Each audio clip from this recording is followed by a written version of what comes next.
When people think of Bruce Lee, they imagine explosive kicks, lightning-fast punches, and unstoppable energy.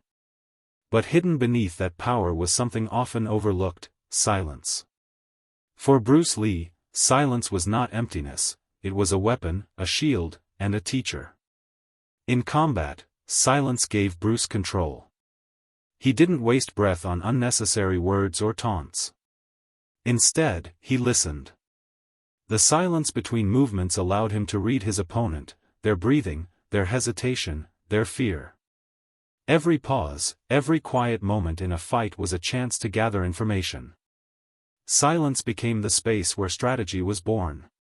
Bruce also understood that noise, whether from anger, shouting, or fear, wasted energy.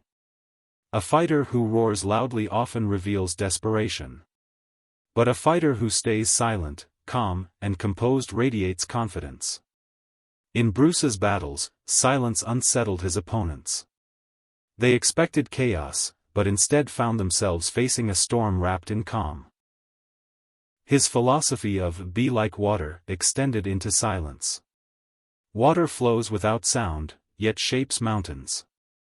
Silence, for Bruce, carried the same strength.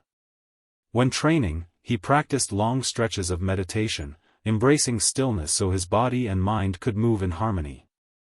In those quiet hours, he sharpened his instincts, learning how to act with precision when the time came.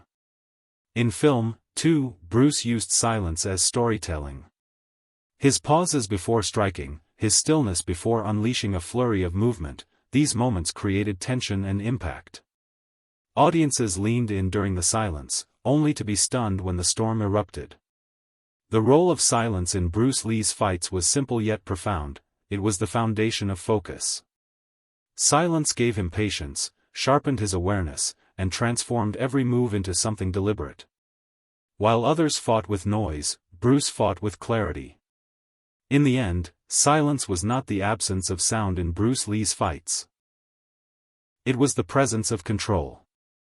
And that control is what made him legendary. When the world remembers Bruce Lee, they often recall the roar of his battle cries, the blinding speed of his strikes, and the intensity in his eyes. But beneath the sound and fury was something far more subtle yet equally powerful: silence.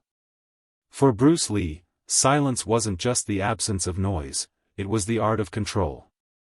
He knew that fights weren't only about speed or strength, they were about rhythm, timing, and awareness. Silence created the space where those elements came alive. In combat, Bruce often stayed quiet, measuring his opponent not just by their movements, but by their breathing and body language. The silence between exchanges was his canvas. In that stillness, he could see openings others missed. Silence allowed him to dictate the flow of the fight without wasting energy. Psychologically, silence was a weapon. Opponents who expected noise, aggression, and chaos instead faced a fighter who radiated calm. Bruce's silence was unnerving, it made his enum.